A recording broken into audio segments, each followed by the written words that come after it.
it's just, to me, it's such an obvious, clear bet.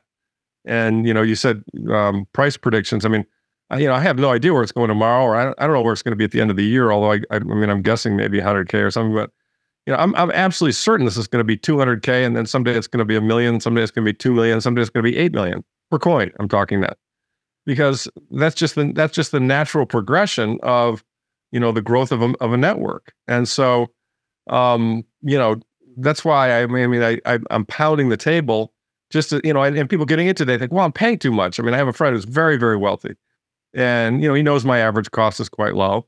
And, you just can't bear to pay 60 or 70 grand. I said, look, it doesn't matter. I mean, I paid, I don't know, whatever I paid. I mean, in the thousands for probably as an average.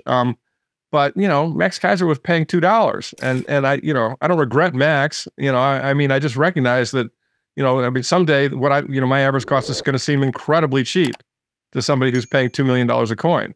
So it's just, it's Sailor's point. I mean, it's going up forever, Laura. You're going to buy it eventually. People don't realize that. Everybody's going to buy this eventually.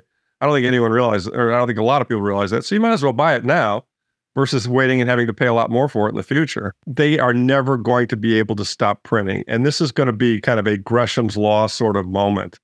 And at that point in time, people are going to abandon the existency currency units of the dollar, and they're going to run like crazy into things that cannot be printed, gold, silver, and Bitcoin. And, to just put a point on it. I mean, some people think they're too late on Bitcoin.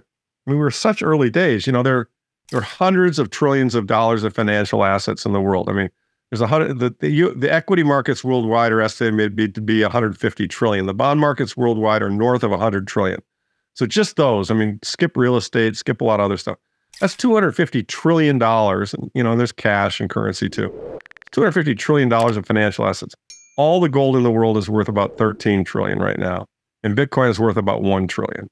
So just think about it. What happens when some piece of that 250 says, good God, I'm getting fried here. They're gonna create so many currency units that my currency unit's gonna be really diluted. It's like watering the beer. I got to get out of here and get some kind of currency that I know they can't dilute. They're going to, that 250 is going to come crashing into Bitcoin and gold. And so gold's going to go to 10,000 or 20,000. Bitcoin's going to go to 1 million. I mean, that's what's happening. Now, not tomorrow, right?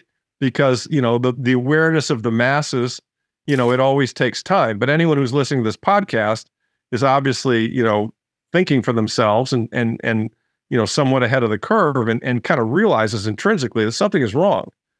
Something's wrong with the system. My kids realize there's something wrong. I mean, they're in their 20s, they're doing fine, and they can't afford a house. I could afford a house in my 20s, not much of one, but I can afford a condo. They can't, and it's a function of the broken system. So yeah, look, Bitcoin's a strange beast, and predicting the price moves day to day, week to week, month to month, who the hell knows? And surprises you almost, at least in my experience. I've been watching for a long time. I just dollar cost average and hodl. I don't sell. So, the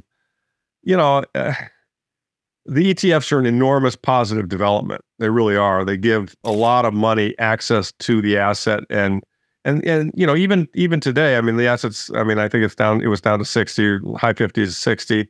Look, it's still up. I don't know, 40% for the year. I mean, it's not like it's it's not like a disaster. I mean, a year ago this was 30, and a year before that it was 16. So, it's still kind of working, and it's going to continue to work. And so, I think the short-term swings aren't that relevant. I mean, I don't know why the price is where it is today. I don't really watch that sort of stuff that much. I mean, certainly the Mt. Gox coins are a possibility. I would think, I've noticed there've also been a lot of hedge funds that are short it. I think they're going to get their faces ripped off. I also think that one explanation that was given to me, and I think this might make some sense, is that, the halving just occurred not that far ago, a couple months ago, and the miners, their reward was cut in half, and some of them had Bitcoin on their balance sheets, and some of them probably aren't making much money right now or having cash flow issues. And so I think the miners are probably in a situation where the marginal ones are having to sell the coins they've got to keep the lights on. And they're just hoping that the price is going to go higher, but it hasn't yet. And, and we saw the hash rate dip a bit, not hugely, but somewhat.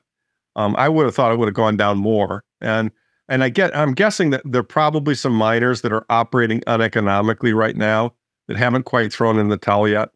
They're leaving the machines on because they're thinking, well, it's going to come back up. And until we get kind of that capitulation and they, I'm throwing in the towel, I'm turning these machines off. Hash goes down a bit more. And then at that point in time, it can come out of the blue. I mean, we all know how this thing happens. I mean, the thing that's so wild about this asset is the way that it can really move and move fast.